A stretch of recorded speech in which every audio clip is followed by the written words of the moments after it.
Shalom. First and foremost, I want to begin by giving all praise, honor, and glory to Yahawah, bahasham, Yahawashi, bahasham, Qadash.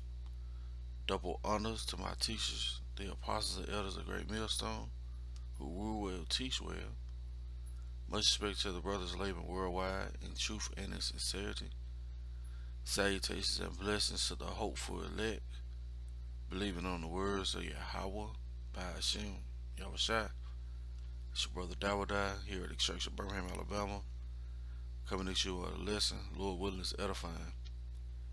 I came across this documentary a couple of days ago, and it's regarding what it says the global fight over water. Okay, and as you see, it says what lords of water, necessity or commodity, and this is just going to go into how wicked these damn bankers are. Okay, and the Lord is, showing forth their wickedness. And this was done March 21st, 2021, year of hastening the coming of Yahawah by Shah. Okay, now I read one comment that stood out. Okay, and matter of fact, you know what? Hold on.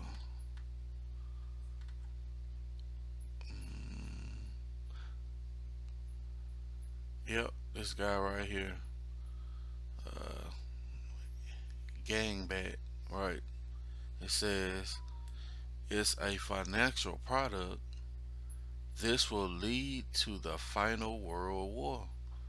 And that through the spirit, when I sing this, that's what I thought about was, people going to war over this. Okay. Now, I want to play these two videos, and we're just going to go into the scriptures and bring it out. So stay tuned.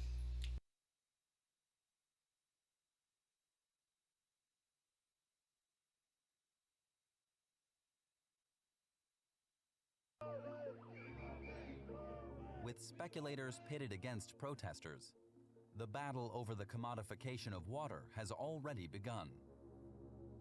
Who will come out on top? The planet, the people, or the markets?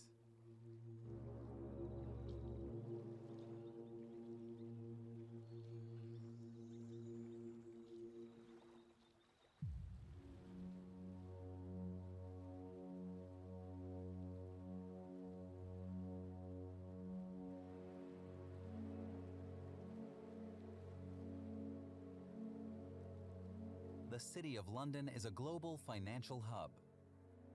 This is where the relationship between water and finance first began, 3 decades ago. Prime Minister Margaret Thatcher was seeking to revive the stagnant British economy with market-based reforms. Water was among the targets of her drive to privatize public services. That even socialist France knows privatized water is a better deal than nationalized water. That the water privatization, I believe, will go very successfully indeed.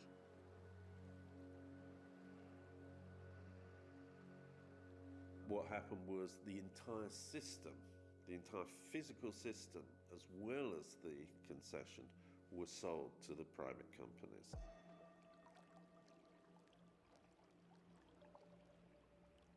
One of the first things some of the companies did was to start cutting off water supply to people who hadn't paid their bills. One company, for example, disconnected 11,000 customers. And as far as the company was concerned, they could stay disconnected. If they didn't pay their bills, they didn't get any water.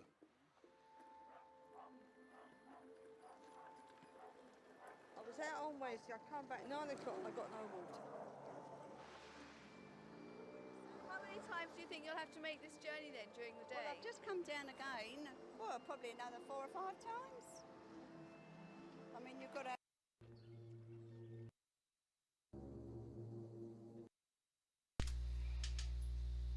Salakia, I don't know how it jumped up to that spot, and we ain't even start from the beginning. So here we go. France, nearly two-thirds of all regions are affected by water restrictions. Farmers have seen their crops destroyed while others try to adapt to climate change. After two record-breaking heat waves in July. Today, more than 70% of the Earth's fresh water is used for food production. Water has become the most coveted resource on the planet. To save humanity, the financial world has come up with a revolutionary idea. Wall Street wants to trade water as a commodity like oil. Why did the financial system had to come up with some kind of way to save the planet? Come on, man. These global bankers, man. Let's run that back. To save humanity, the financial world. To save humanity, the financial world, right? Let's go back again. You can't make this up. Water has become the most coveted resource on the planet. To save humanity, the financial world has come up with a revolutionary idea. Wall Street wants to trade water as a commodity like oil or gold. Water falls from the Wait, what? You want to trade water on the stock market like gold and oil? Well, the water comes from Yahawashi, man. How are you gonna start? See that? How are you gonna start to covet something that's not yours? These damn devils. I digress. Salakia. Commodity like oil or gold. water falls from the sky, therefore it should be free. Whenever I hear that, I always say diamonds occur in nature and they're not free. Did you hear this fucking devil? Well, diamonds do not fall from the sky, you damn devil. They're created over a certain amount of time, alright? By pressure. Let's run that back.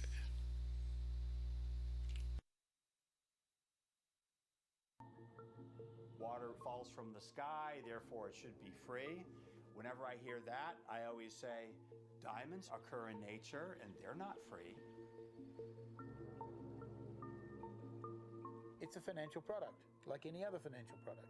The market is changing a bit over the last couple of weeks. It's around that $485 to $495 megalitre mark today. We're just at the beginning of this water financial revolution. What about the guy that can't afford it? That guy still needs water.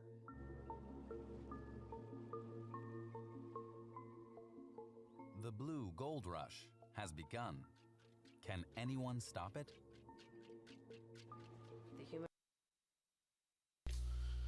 The blue gold rush has begun. Alright? Let's get into the scriptures. That's all I wanted. I wanted this beginning. Because you're seeing the wickedness of Esau. Alright? This is the book of Jeremiah. You know, he's got to have it all. He can't lead something. He's got to have it all, you know? And just like that comment said, this could be something that could lead up to what? World War III. Alright? Something else that the Lord is putting in there to throw a monkey wrench in the system. So this is Jeremiah chapter 49 and verse 7. Concerning Edom, thus saith the Lord of hosts, is wisdom no more in Teman? Is counsel perished from the prudent? Is there wisdom vanished? Yeah. Every move Esau has been making, man, is being light shown on it. Alright? There's nothing that he could bring forth that the Lord Yahawashi is not broadcasting in front of everybody, man. All right, this is the first time I heard about this.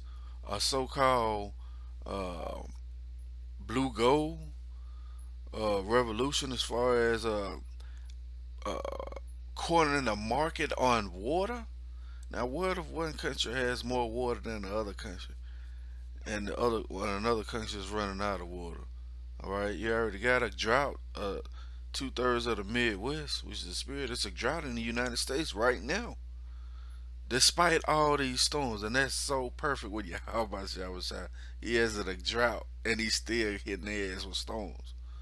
But this is about the corruption of Esau Edom, man. All right, who wants to hold everything? Let's continue.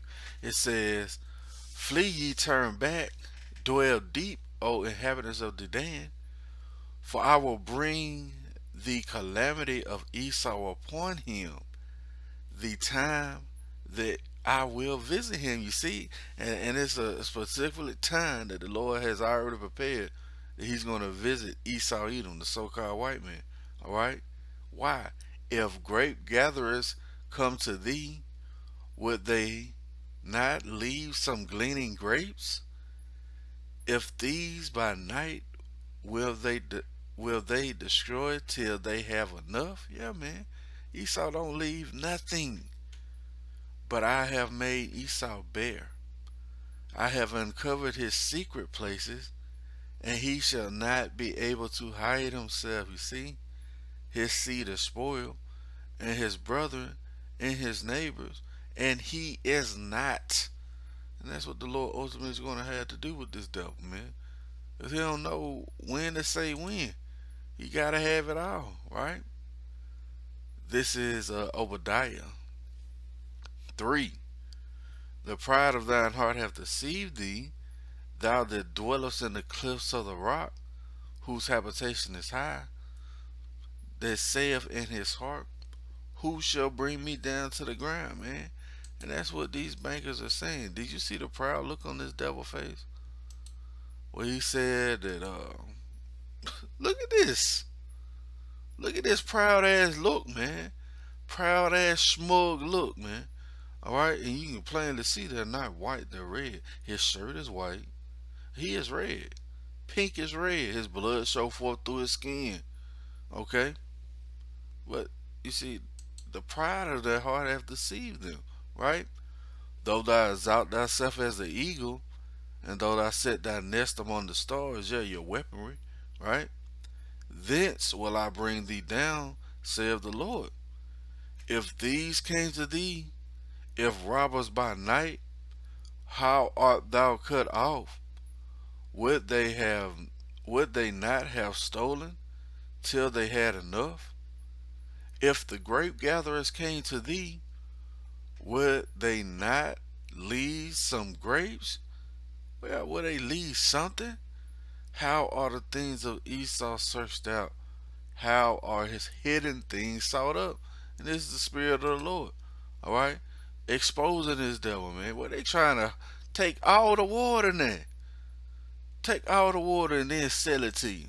Alright? This is who we dealing with. This is Habakkuk chapter 2 and verse 4. Behold, his soul which is lifted up is not upright in him, but the just shall live by his faith. Yeah, this devil's soul is not upright in him at all.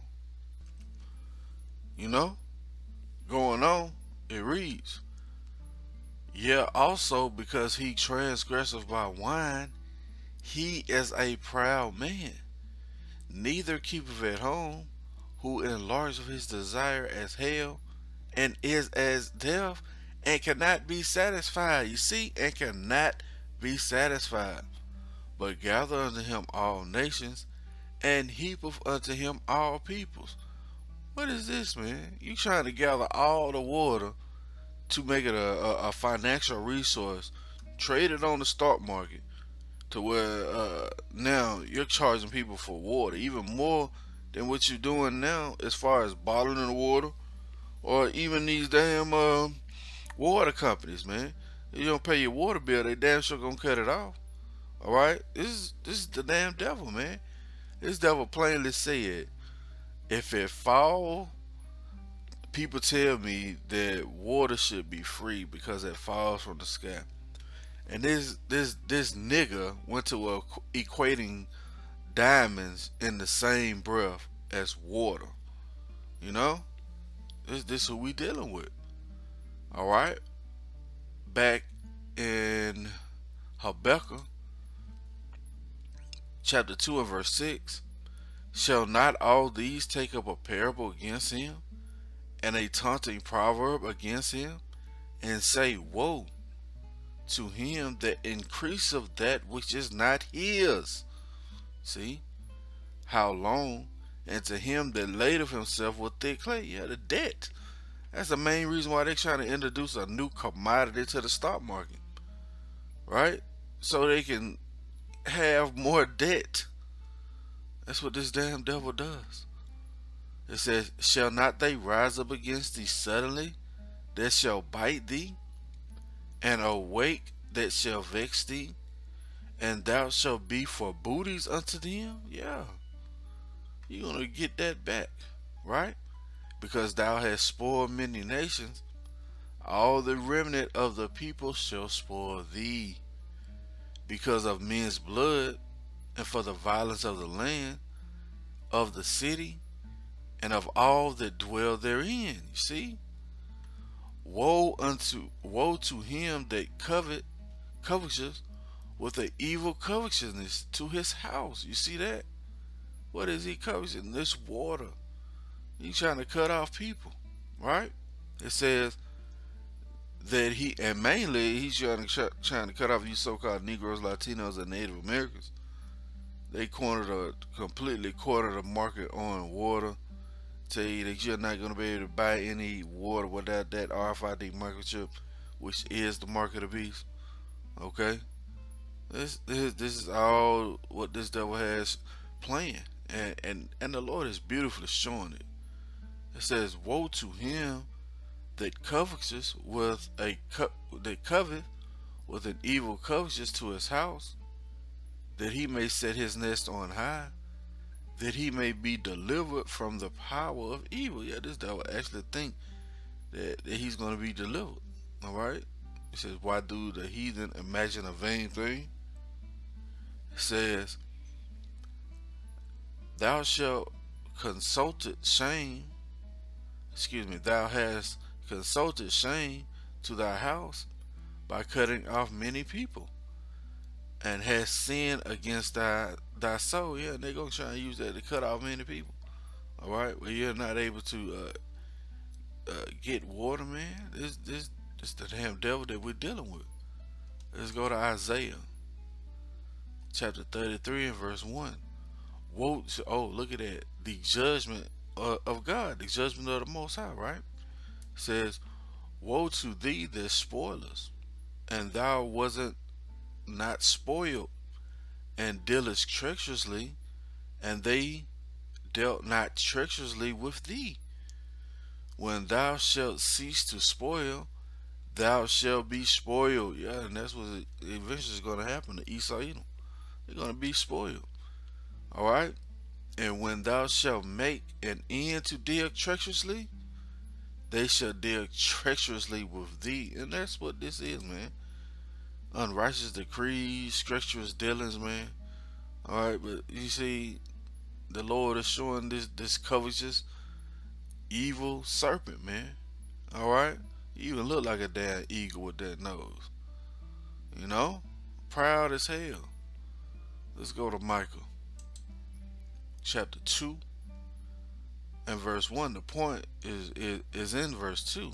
It says, woe to them that devise iniquity and work evil upon their beds.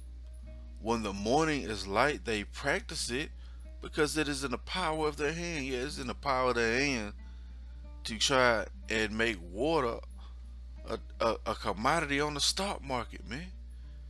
All right, they trying to trade some. Look at this. Water is a fundamental of life, yet is also a scarce commodity.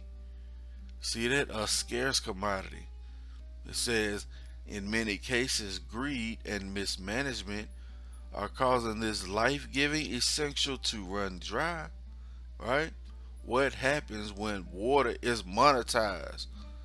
See that? And they trying to bring this thing forth, man. It's the damn devil that we're dealing with. Alright, let's read this again. Woe to them that devise iniquity and work evil upon their beds. When the morning is light, they practice it because it is in the power of their hand. It's in the power of their hand. And they covet fields and take them by violence, and houses and take them away. So they oppress a man and his house, even a man and his heritage. Yeah, this devil gonna continue to oppress until Yahawashi come and take him out the way. Okay, let's go to Proverbs chapter 28 and verse 16. It says, the prince that wanteth understanding is also a great oppressor. So this damn devil that we're under, he's a great oppressor, man. Alright? That's the scriptures ringing true. Alright? And when you try and monetize the water that the Lord sent down from heaven, man, you want an understanding. Okay? But he that hateth covetousness shall prolong his days. Yeah, you hate what this devil is trying to do. Guess what? The Lord said you're going to prolong your days. Because you're in the line of Yahawashi. You're in the same mindset, man. Alright? You're on one accord with the Lord because he hate covetousness. Alright? Let's go to Ecclesiasticus chapter 10. And I'm going to just get to the point. Verse 10. The physician cutteth off a long disease, and he that is king, and he that is today a king, tomorrow shall die. Let's read this again. The physician cutteth off a long disease, and he that is today a king, tomorrow shall die. Yeah, that same prince that want of understanding, that continues to oppress, the same king, right, who's ruling over the nations with a sword stroke, guess what? Tomorrow is going to die by the hands of Yahawah, bahasham, Yahawashi. That's going to be it for the lesson. Lord willing, it's been edifying. I want to give all praise, honor, and glory to Yahawah, bahasham, Yahawashi, bahasham, Qadash. Lord willing, coming to you a lesson. Till the next time I say, Shalom.